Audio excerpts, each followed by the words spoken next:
Hi, this is Lisa, and you are listening to I Love That Movie.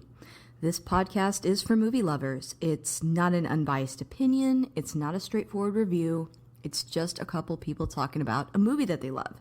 The format is each week I have a guest, and that guest and I discuss a movie that they love, something they're obsessed with, something they connect with. We'll talk about the plot, the director, and the actors, but we'll also talk about the personal connection my guest has with that movie. So if that sounds like something you want to listen to, keep listening.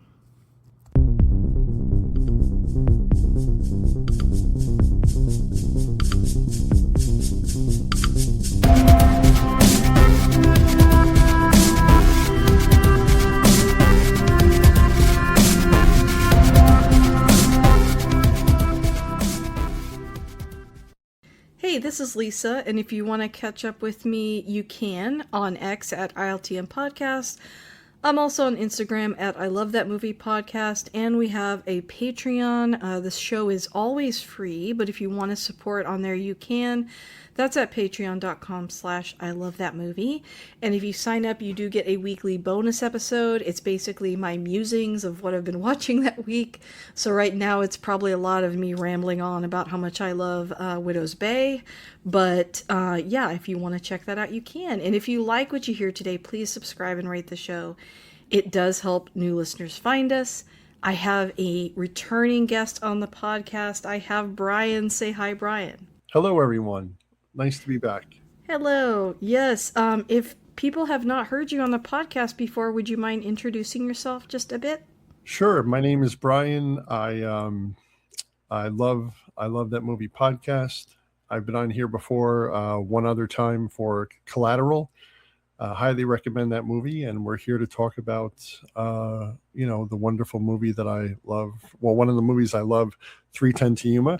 If you want to hear more from me, I do have a small YouTube channel. It's Sheehan is Dead Comics. That's SHEEHAN Comics. Sheehan is Dead Comics. So you can check that out. Great. Thank you so much. And yes, welcome back. Thank you so much for coming. And we're talking 3:10 to Yuma, so a Western today. This is the 2007 remake of the 1957 film. And, you know, if you're worried about spoilers or you want a spoiler-free, we don't really do spoiler-free around here. So you actually have to pause and watch this movie if you don't want any spoilers. But if you're still listening, I'll go ahead and read just a very brief synopsis of the film. So as I said, 3:10 to Yuma came out in 2007. It is a Western. It's directed by James Mangold. It stars Christian Bale as a struggling rancher named Dan Evans, who takes a job escorting a captured outlaw named Ben Wade, played by Russell Crowe, to a train bound for prison in Yuma, Arizona. The film is a remake of the 1957 classic and follows that perilous journey as Wade's gang tries to free him, leading to a tense, action-packed showdown with themes of honor, duty, and respect. It is a pretty good one, so it's a good remake. I will admit to you, Brian, that the first time I saw this, I just thought it was okay. I know. And I remember thinking like, I don't know if I liked that, or I don't know if I think it might have been because at the time I was watching a lot of Westerns. Really? A lot of Westerns? Okay. Yeah. And I was like, it's too modern. I prefer the older style. But I have to say, I rewatched it because we're talking about it today and walked away with a totally different impression and was kind of surprised that 2007 me didn't like it as much as 2026 me. So I don't know why that is. Every time that happens to me, I wonder how many movies out there I actually would love a lot more if I just saw it a second time. Maybe some of that. Isn't that true though? Like, yeah, so many times. Yeah. And I love it. I love revisiting movies where I was kind of like, and then now, I think maybe there's so much to cover on why I feel differently this time around, but tell me about your journey. Like when did you first see this movie? How did you see it, etc.? Okay. So at the time, I I remember when it was in the theater, I had no interest in it. However, I did love Unforgiven that came out in 1994 with Clint Great Eastwood. film. One of the best endings of like any movie you'll ever see, besides the film itself. Um, and my parents growing up, they would watch those old spaghetti westerns on like what was it, AMC? No, Turner Classic Movies. Yes, yeah, That's what it Turner was. Classic. Yes, and so I'd be like, oh God, another western. But after seeing the Clint Eastwood one, I grew a little bit of a fondness for them. And then it had been many, many years since a western had come out. Even in this century, or excuse me, Yes. yeah, in this century, 21st century. Hello. And I was working as an assistant manager at a local Hollywood video, and it would play on the video package, or excuse me, on the trailer package. And so I would hear the trailer all the time, and I'd be like, man, that sounds so cool. I'd watch it. And, I have a hetero man crush on Christian Bale because he was, my Batman in the Nolan movies. So anything he's in, anything him or Henry Cavill are in, I'll watch just because I love them so much. And then, Russell Crowe wasn't too far off of Gladiator magic. And, he was still a hot name at the time. And then I was like, you know what, let me give this a shot. And I was living with my parents at the time, and I brought it home, and my dad and I watched it when Blu-ray first came out. And it was like, Wow. Blu-ray, yeah. And then there was a local Cinema 3 in Hudson, New York. They haven't been there for many years, but they made the best popcorn. I don't know what it was about the popcorn at that little rinky-dink movie theater. So I went and got popcorn, soda, and some Twizzlers, brought it home for my dad and I, and we watched it on the couch and had a splendid time. That's great. Yeah, to your point, there's not a lot of westerns. We don't Mm-hmm. have them as often anymore. No way. It almost feels like a lot of when we do get a western, it's like a sci-fi version of a western. Yeah, Like, yeah, yeah. um, but so this movie in particular, I think why I've changed my mind, there's a few reasons, but I think one big one is like understanding and knowing who James Mangold is, Hmm. the Yeah, me too. Yep, director. yep, yep, yep. Because as you know, he's got some really great films out there that he's done. Is this your favorite of his films? I would say so. I do love Logan. Logan was a movie that was taken out. Logan was a movie like this, like a modern Western, just in modern times. Hmm. But yeah, this is definitely it. I love the whole dichotomy of what's happening in the movie. So like when I don't know if he's supposed to have, I don't even know if they're going to do the movie anymore, like his Star Wars movie that he was Yeah. supposed to be working on. I was like, oh great, he'll do a great job. So anything that I see his name attached to since I've seen this movie, I'll take a shot at and check out. Yeah, I really liked Logan. Also, Ford v Ferrari. Oh yeah, Um, yeah, yeah. I forgot about that one. Thank you. I just yeah, saw that like 6 months ago, and I was like, oh my god, this is a great movie. it really is. It Like, really is. especially for someone like me that's not really that invested in cars. Me too. I Um, know nothing about cars. Just fill up the gas, change the tires, oil. But Yeah, my husband loves cars. So when I saw it with him and one of his friends, and my friend's girlfriend didn't even come with us because she was kind of like, "There's no way I'm going to enjoy this movie about cars." But I was like, it was really good. Like mhm. and yeah, he's a great filmmaker, and I think he takes like very interesting concepts. I've noticed like a lot of his movies, like Logan and this one, they do seem very like I think they're kind of centered on male central characters that Macho. are, yeah, kind of Macho. macho, but like there's a lot of emotion though, and a lot of Mhm. themes explored that you don't always see for characters like that. And I think Yes. this Good point. movie is the same in that regard. So I think that's a lot of why I liked it. The other reason I think is the cast is incredible. I don't think I knew who everybody was in this movie. I mean, I knew who Russell Crowe and Christian Bale were, but some of the other characters, I didn't, know those actors yet, including the character that plays Christian Bale's son in the film. But I think the cast also is just really, really good. So those are kind of my big reasons, but I know I usually give like a couple of quick facts, so I'm going to give just two that I had. Number one, the terse dialogue between Ben and Dan in the bar when Ben is captured is taken almost verbatim from 310 to Yuma, the 1957 version. Although Okay. some of the lines have been given to the other man or its order, and the conversation kind of changed. And that was something I was thinking about. Like, I wonder how similar this remake is to the 1957 film because I haven't seen that movie. Me neither. Yeah, I want to, but I just haven't yet. And then the other thing that I thought was interesting was that Russell Crowe actually suggested Alan Tudyk for the role of Doc Potter, which is such an Alan Tudyk role, by the way, Mhm. who assists Dan Evans in sending Ben Wade off to trial. And I liked that. I just have a really big soft spot for Alan Tudyk. I think maybe because he's a Texan. I don't know. I've met him at a convention with my dad, who's a huge fan of his the show that he's in.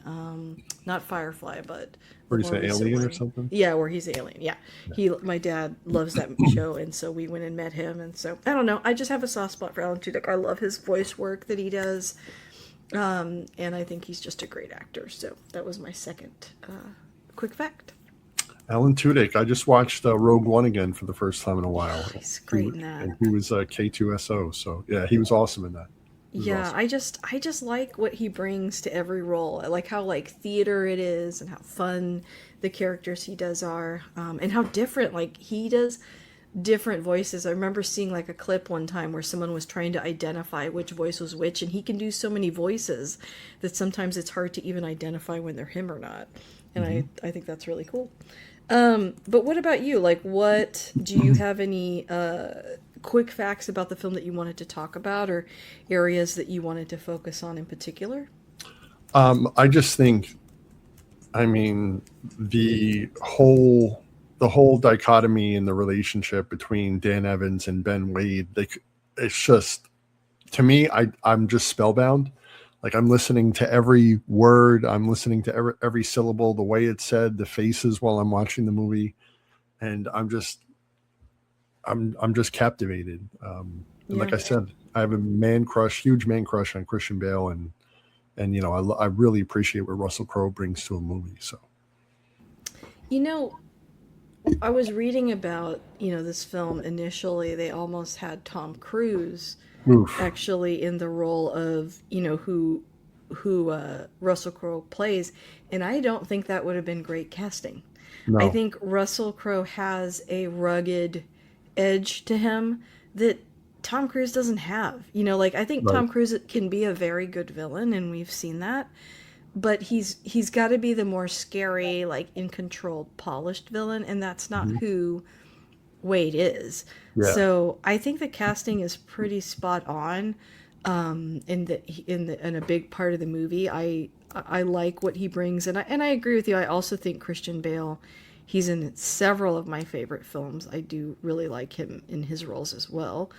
I noticed that in this movie, there's some people that this is probably one of their first roles, like Logan Lerman, who plays William in the movie, who later went on to be in like Percy Jackson, Perks of Being a Wallflower, Fury, and many other films. That kid has like a really intense stare. I've always thought. yes, I thought he did a really good job too. So really, just like the whole crew is really good. yeah. It's such a good movie. Even I forgot the fella's name. James Fonda, is it, who plays I think Byron? it's Peter Fonda, Peter right? Fonda. That's it. Yeah, yeah. Yeah, Peter Fonda. Mm-hmm. Yeah, thank you, Peter No, Fonda. it's He okay. was he was awesome as Byron. Mm-hmm. Um, and it was interesting. Even his character, like, he seems like a main character, and then he gets dumped, like halfway through the Yeah. movie. And it's like, Mm-hmm. whoa. So, and as you said about Russell Crowe, he has a ruggedness, but like, he's so charming in this movie. Mm-hmm. He's so charming. Like, even the part when they're at dinner at Dan's dinner table, and he's almost like comedy relief too, because they're about to say grace, and he's got Yeah. like two mouthfuls of food, and then when they take a shot into the dark and almost everybody walks out of the kitchen, he's, basically putting a spell on Dan's wife. I know, it's so interesting. He uses the same line on every woman, but it Yeah. works. Yeah, yeah. You have green eyes. You got green eyes. I see all the colors of the ocean in them. And I'm like taking notes, right? I'm like this. You're like, does that work? I'm like, I'm gonna have to, put that into practice. See what happens. Yeah. Um, but yeah, he was awesome in it. And as the movie starts out, I loved how it started out where they show us like Dan's lot in life. And I know. yeah, and he's in such a sorry state. And then you see his son, like the first clip is his son looking at, like he's got like those old, I don't even know what you call them, comics back then, like some outlaw. Hmm. And he's reading that at night. So he's like in tune. And then next thing you know, what's his name? The guy who owns the property. Oh, Uh, what is his what name? is, what was it? It's on the tip of my tongue. I watched it again this afternoon before I came on. Um, yeah, I forgot. But his goon is burning down Dan's barn, and then you see the interaction between Dan and his son. Like his son William has no Hmm. respect for him, zero I zip know. zilch, and then he's like, the little boy's like, hey, are we going to go tell the sheriff? And William's like, the sheriff's not going to do anything, and the dad, Dan's like, I'm gonna, basically says he's going to do it, and William's like, no, you're not, you're full of crap. And his wife, you could just see that even she has lost, respect for him. Yeah.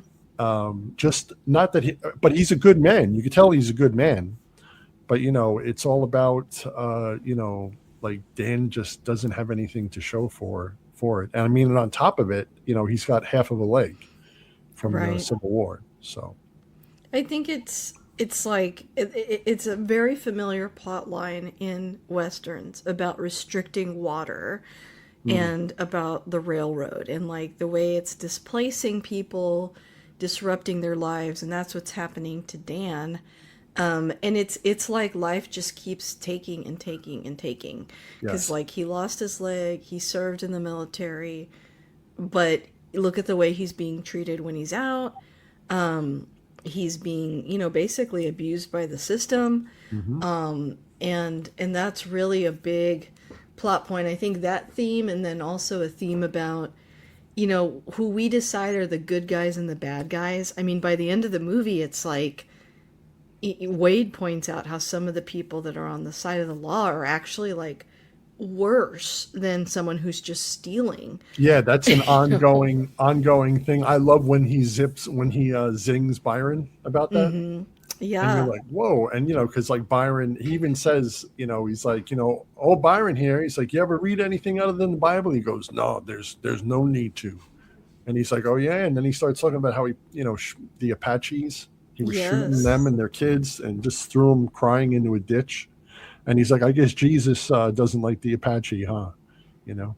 Yeah, just pointing out the hypocrisy. Yeah, yeah, And I yeah. think, too, like the idea that I think he also feels like everyone that fought in that war, right? Like, killed people. Hmm. So we're acting like there's this big, I guess, moral high ground, but in Wade's eyes, like, nobody has a moral high ground in the Yes. West and in that time in history. And so that's fascinating.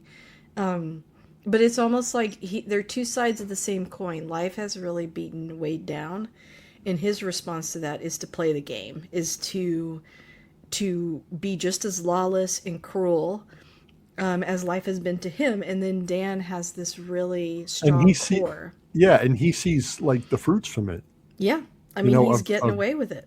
yeah, yeah, yeah. And then Yeah. Dan has this idea that, like, okay, just because life has done this to me doesn't mean I'm going to give up who I am, my moral principles, no matter what people think. And that is ultimately what really touches Wade in the end. And, Yes. it's just, you're right. It's really, really good. That's why I'm like, what was I thinking the first time? But, sometimes that just happens, No, I understand. There's as maligned as the Daredevil movie is that Ben Affleck was in. Hmm. One of the castings they got right was the fellow who played Kingpin. Hmm. He was in the Green Mile too. Oh yeah. Oh man, I don't know. His name is escaping me, but I know Yeah, who you're talking about. he was Kingpin, and one of the this is something I've held on to since I first saw that movie. He says nobody's innocent, Yeah. nobody, and that's true even in our day again, right? Like who either the people we think are the good guys or the bad guys, or we have suspicions about either or on the side. And like even the truth nowadays, you don't know who to believe, Hmm. and you could hook someone up to a lie detector, and they'll swear they're telling the truth, even though they're obviously wrong. Yeah. Or, people have like I think Wade says in the movie like nobody thinks they're the bad guy, right? So like they believe that that's their truth in a way. Hmm. But yeah, Wade's also surrounded by a gang, right, of his little supporters, and it's like a sharpshooter. An Um, Apache. yeah, yeah. Played by what was that actor's name? I think was it? I looked it up. Oh no, okay, not Johnny Whitworth. He's another one in the gang. I feel like IMDb changed how they display things, and it's. Let me look at the full list because I'll recognize it when I see it. Well, just to go back for a Oh yeah, go second, for it. it's Michael Clark Duncan who was Oh, that's right. Yeah. yeah the Kingpin, and Mm-hmm. the and now it comes to me who the guy who Dan owes money to. It's Hollander, Hollander, Hollander. Hollander, Okay. and he's got his goon Tucker. Yeah. But yeah, you're right. There's the guy that plays the Native American man. Okay, I'm looking on Rio Alexander. I think Rio Campos. Alexander. Yeah, and he's got a little cast of characters, but I guess like the main one is Charlie Prince, played by Charlie Ben Prince. Foster. Yeah, Yeah, Charlie and Prince. yeah, and he's an interesting character. He's Very almost much so. like yeah, he's almost like the Doc Holliday of this movie to me, right? Like Yeah, he's like the sharpshooter with a little. He's a little weird. He's super loyal. He's kind of he's super loyal. yeah. And I'm like, is he like, when Byron calls him Charlie Princess, and so I'm thinking, is he alluding to the fact that he's queer in the movie and he has like an affection beyond the normal for Ben Wade because he's like beyond loyal to Ben Wade. Yeah, it does almost come across like he loves him. Yeah, I Yeah, would definitely say that. And I saw him and I was like, man, that guy looks so familiar, and it's because of Hell or High Water. I remember seeing him a little bit in that movie. I think he's like one of the main characters. Yeah.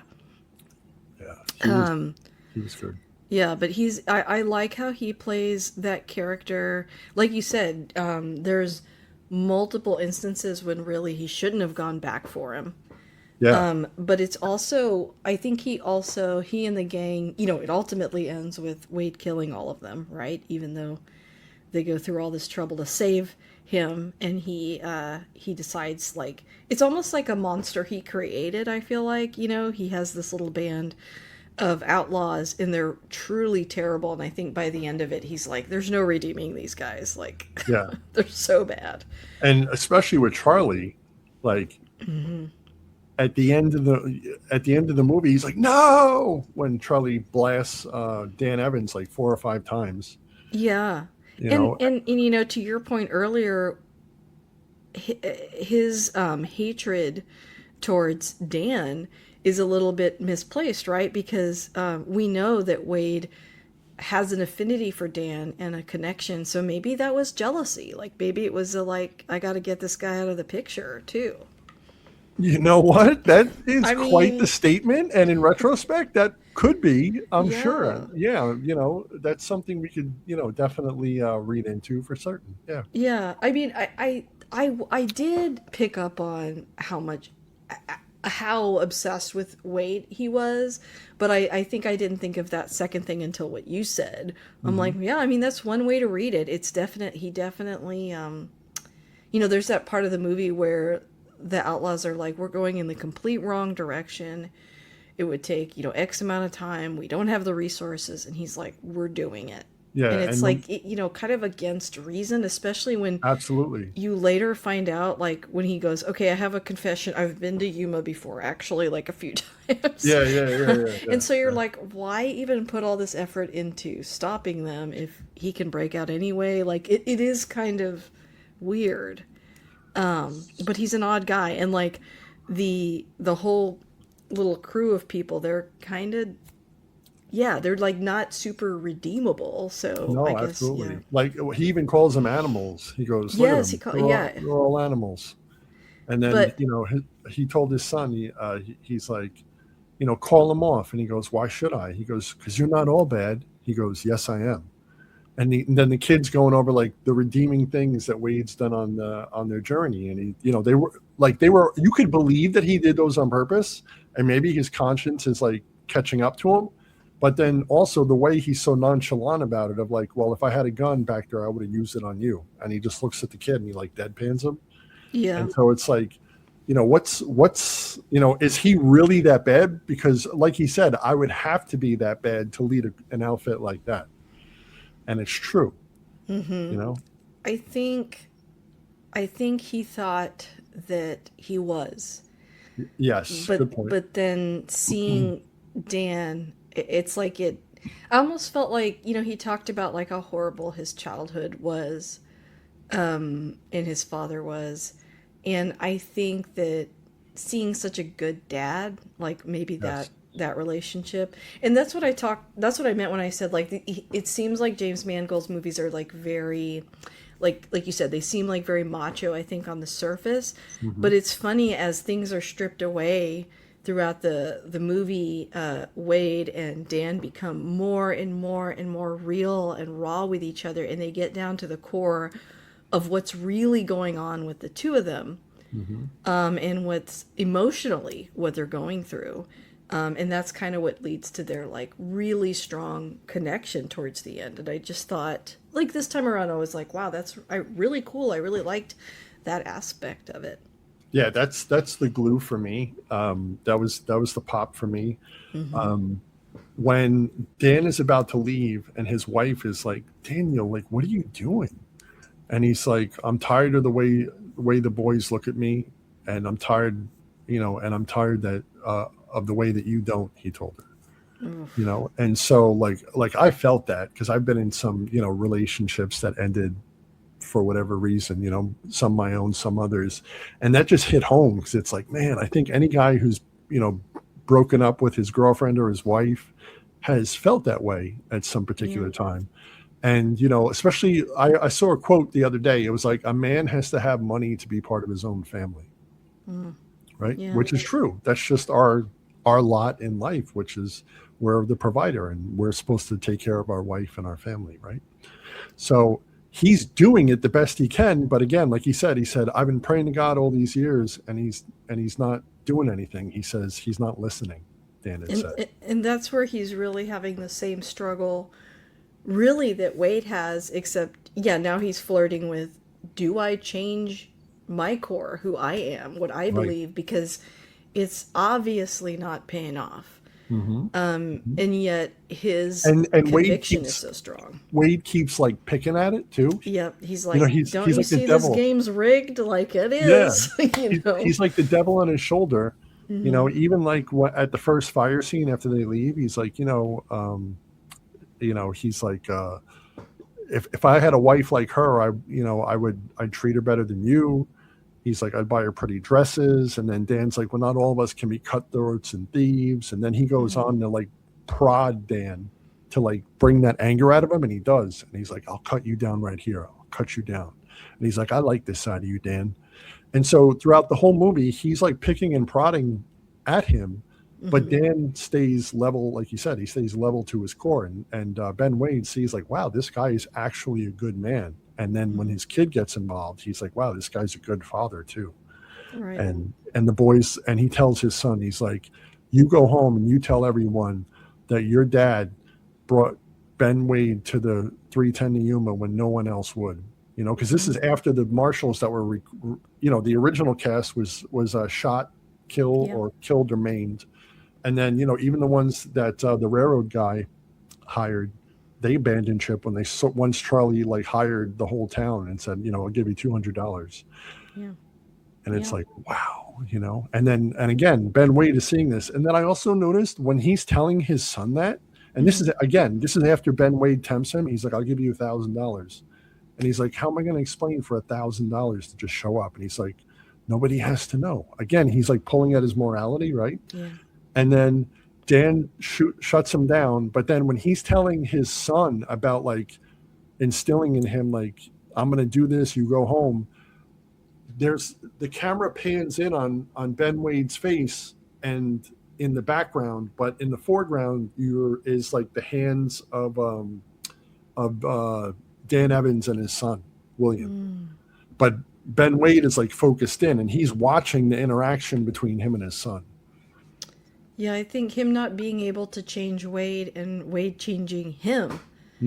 Or I'm sorry, him not being able to change Dan, and Dan actually ends up changing him instead. It's like the opposite is, but I think it's also interesting because, there's that part where the wife says he's not what I expected, because they have these very rigid views of morality, right? Like she's like, we pray, we do this, we do that, and then she's shocked when Wade quotes the Bible, and he quotes the Bible often in the film. Yeah, and isn't that like such a dichotomy, right? Exactly, because it's like it's not following the rules of, he's a criminal, he must be uneducated, he must be illiterate, he must be all these things that, labels that we kind of give, and then he's challenging all that, like, hey, I'm a full human being, like, and I'm a smart human being. And I think that part is really interesting. And then later in the movie, you find out why he read the Bible. And then there's also a reveal on Dan's part where he talks about how he actually lost his leg. What do you think of that part? Like what actually happened? So when Wade finally tells him, hey, hero, nobody's watching. And he starts, and he's trying to like tell him, hey, it's over. No one's got to know. Like, you got me this far. Yeah. But then he's like, all right, you're going to be stubborn. Then I'm just going to revert to myself and kill you. He was really going to kill him. In that moment, he's strangling him with the chain on his hands from his handcuffs. But then when he's like, I'm not a hero, because earlier in the movie, his younger son is like, my dad could kill a rabbit from 50 yards. He defended Washington. But that was like the story that he told the kids so they wouldn't look further down on him. But he really lost his leg. He said he got shot by one of his own platoon, I think it was, when they were retreating. And so he's like, you try and tell your sons that, Wade. And that, again, that softens Ben Wade. And he's like, all right, let's get to the rest of the train. Which, if you look at it on the surface, it's kind of like, oh, this is lame. Like, who cares about that? Like, get away scot-free. But by that time in the movie, so much had happened and they had become so deep in each other's pocket. It kind of made sense for the story to wrap up and say, all right, well, in that case, he's more or less saying, like, I admire the man you are and the father you are, and I don't want your kids to think that of you. And then if he had brought him to the train without Ben mentioning I've escaped twice, then you're left with, like, why would he get on a train to be hung and commit suicide? But he's going to escape. And obviously when he whistles for the horse, that's the intention at the end of the movie. So yeah, I think too, in a modern era, right? Like if a soldier gets injured at war, regardless of the circumstance, it's viewed as he's a hero, but maybe not back then. And so, that's why it has more impact in the movie than it might have in real life today. Because it's just a different time in general. You talk about like the provider aspect of it. That's literally like all he has, and he's got like this big ranch that he's that they're losing. Their water got cut off, now their barn's burned down, and he's just like a man that's been kicked and kicked and kicked. And Hollander told him, you've got to be out, I think he said, in like 6 days, pack your stuff. Ugh, it's horrible. But it's just I like their relationship. It's really good. What are some other scenes or aspects of the movie that we haven't touched on yet that you wanted to talk about? So Ben Wade is also an artist Oh in it. yeah, that's right. And again, that like shaves away at like the despicable criminal. Like we're Mm-hmm. introduced to where he leaves that picture of that bird Yeah. before they rob the stagecoach. And then when it comes to Tommy, the guy he Mm-hmm. kills, he's like, one of his crew forgets that there's a Pinkerton that's still alive in the back. And so he tells Charlie and the other guys back off, and he's like, I got this. And then you see like the glint in his eyes. Yeah. And then you see the gun, and he's like cocking his hand, and then he's like, bang, bang. He's like super fast. And he's like, Tommy, what do you say? Tommy is careless. Tommy is stupid. Tommy is dead, you Mm. know? And he talks about the rules of their outfit, Yeah. and you see how fast he was. And then when they go back into town, and what's his name? Charlie dresses up like a local, and he goes Yeah. to where the sheriff is, and he's like, Ben Wade, the hand of God. He goes like that, and it's like, oh wow, like this guy's got a huge reputation that Mm-hmm. precedes him, right? And then you see the gun; it's got like a crucifixion of Jesus on the handle. And as we go through the movie, we learn like he's dynamited like a train full of prospectors. Mm-hmm. When the doc was like, wasn't it like a stagecoach? And he's like, nope, it was a train. Yeah. It was a train car. And he's just like so cavalier about it. And again, there's like, I'm like, is this guy a sociopath? Is he psychotic? Like, what is it that the way he is? Like, I think he's like sociopathic, like there's some sort of psychosis going on with Ben Wade, Yeah. you know, because he doesn't grovel by movie's end. He's still Ben Wade, but he's got a little bit of, like sugar poured on him, just to Mm-hmm. make him a little more tolerable.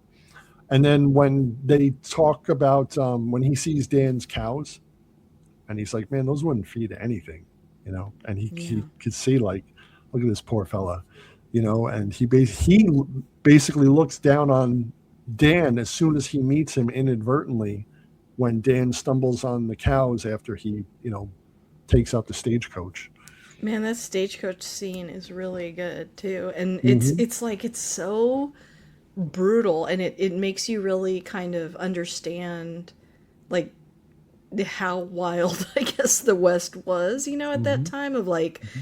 it's truly lawless and dangerous. And God, that was a good scene. I also the one where they go down a path that Wade's like, I wouldn't go that way, and they do Mm-hmm. anyway, and that's when they run into the natives Mm-hmm. there. I thought that was a good one. And then also when he kills that one guy with a fork. Yeah. Um, And hang me in the morning yeah.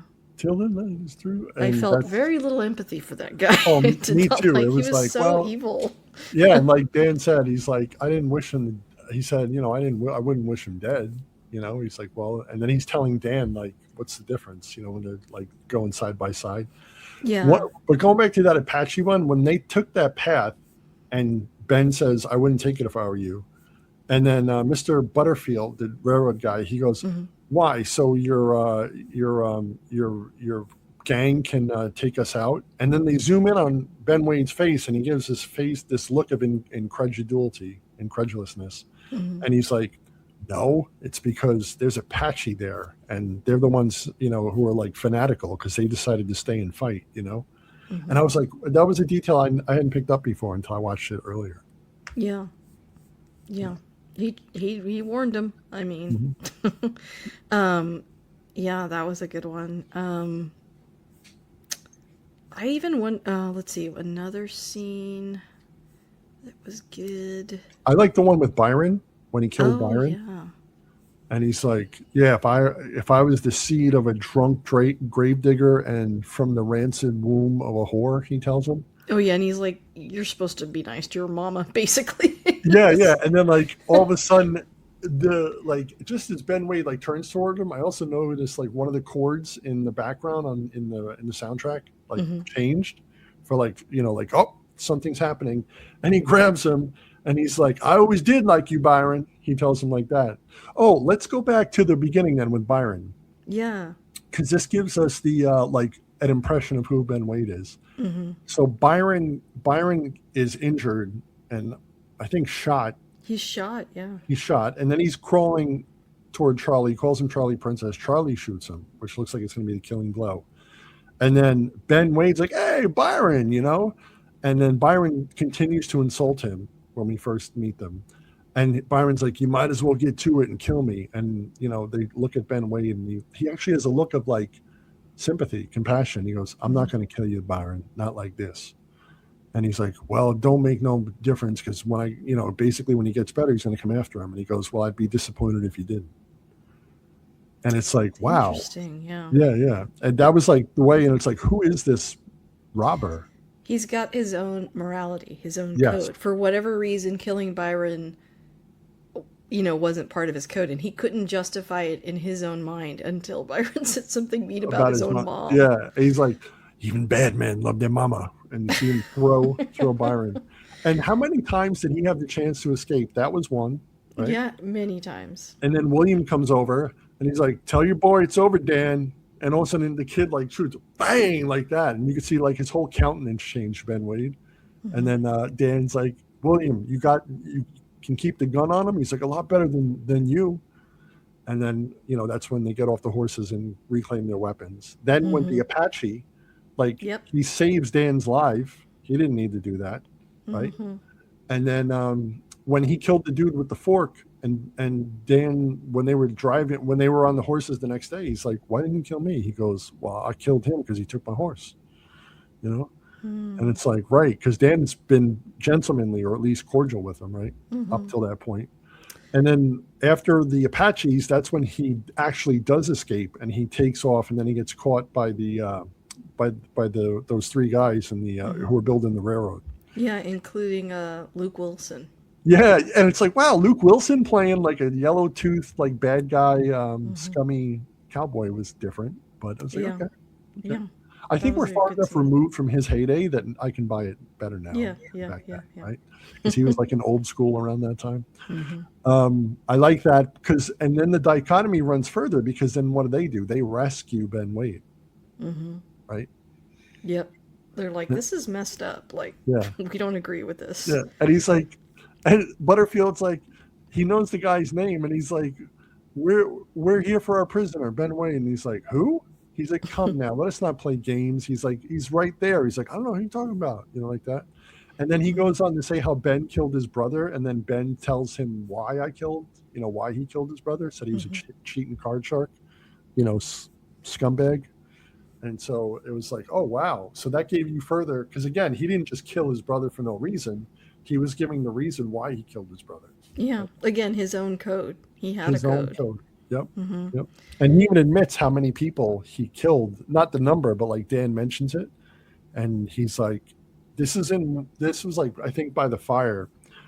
And he says something to Dan to like, poke at him. And then Dan comes back and makes a comment about, all the families you've destroyed. And he goes, I have destroyed a lot of families. Yeah. And then he went quiet after that. So like he was trying to poke Dan. Dan shot that back at him, and that kind of humbled him in the moment. Mm-hmm. I thought that was an interesting, flavor at that particular time. So I see, even though he has that horse and he can get away, I think the whole movie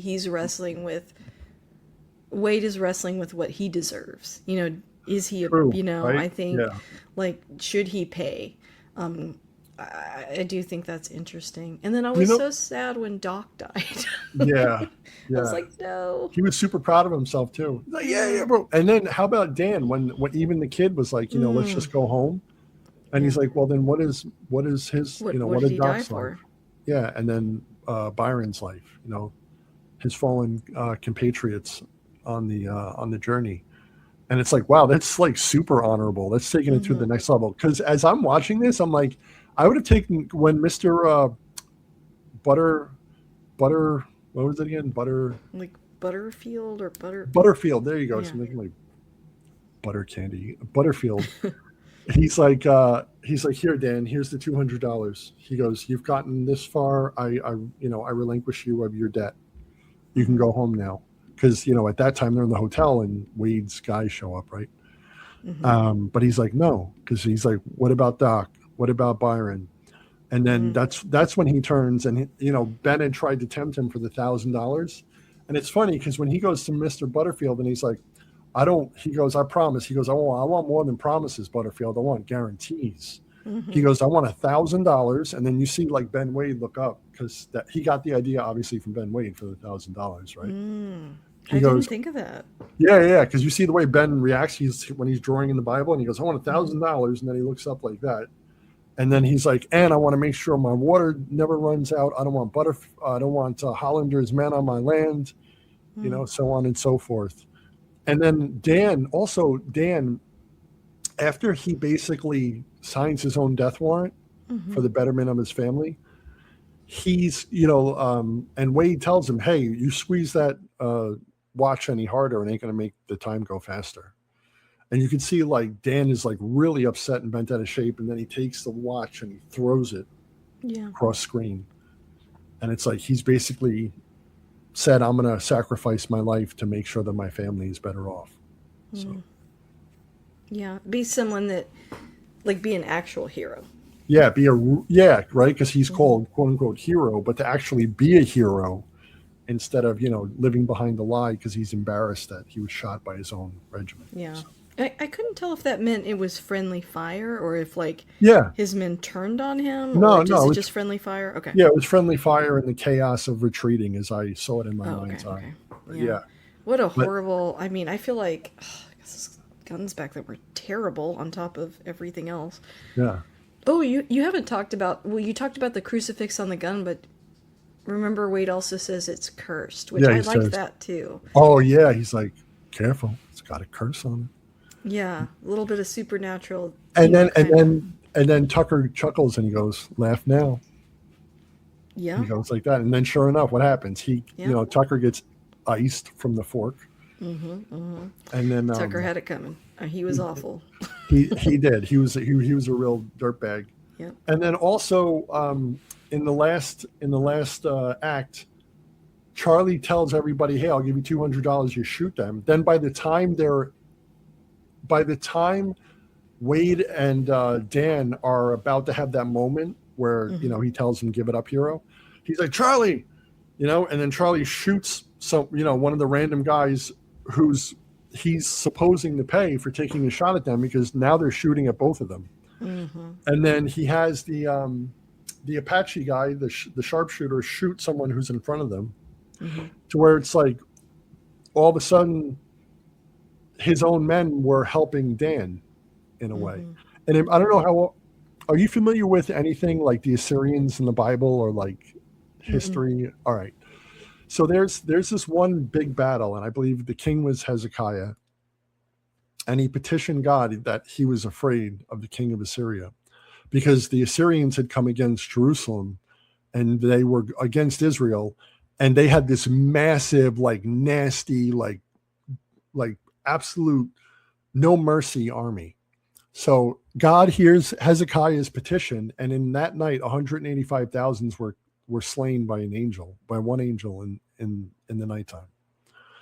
And that made me think of that because Israel was in a hopeless situation. They were going to be absolutely desolated, but it took divine intervention. And that's what I thought of when Ben's own gang turned against the people that Charlie had hired.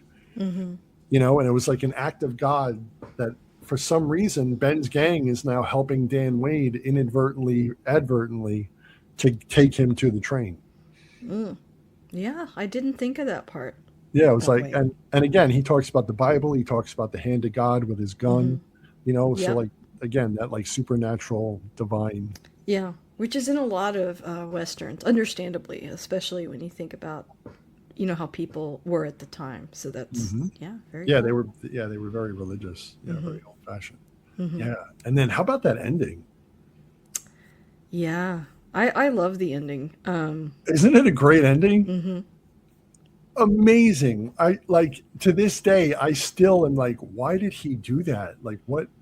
Like he wiped out his whole crew after that. And so I looked online for something James Mangold had maybe said about that. And he said to him, it was Ben Wade like cleansing the earth and his sphere at that particular time. Not that he turned into, a righteous man, but that he was basically rebooting his life at that particular time going forward. I mean, he That's what talked he about said. it the whole movie that his gang was awful. Hmm. Like you said earlier, he called them animals. And I think like they were very effective in getting him back, but the amount of people they were willing to mow down, and then even getting a whole town involved, I think he was like, okay, this is getting out of control. And his gang doesn't have the same morality that he does either. That's kind of how I saw it. Was like we got to at That's a minimum get rid of these guys because you know they're what not that's they're a great different. point, because they were under Charlie's watch for how many days, right?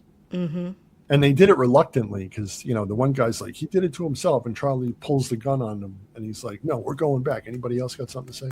Yeah, And so they were under the spirit of their leadership changed because they were under Charlie. yeah. It's like they And got then, worse. correct, there you go. That was a great point. Another great insight that I did not occur to me.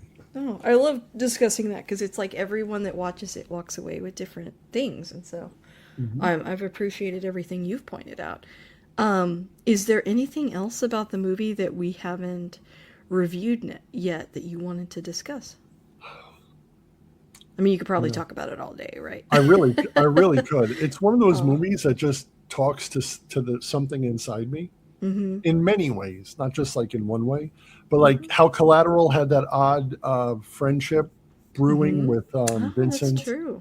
and Max, and then Mm-hmm. it's kind of like the same thing with Ben and Dan, but I think in an even deeper way. Yeah, it was Along almost those lines. like, man, if they had had therapy in the Old West, maybe things could have been different. Like, because they really get in touch with their feelings in this movie, and I think it helps both of them Hmm. see who they really are. And yeah, I think it's done in such a clever way too. Well, I guess okay. Well, then maybe we talk about a couple of the last couple of questions. That maybe question number one would be, you know, oh, what keeps you coming back to this film? Why do you think you've seen it so many times?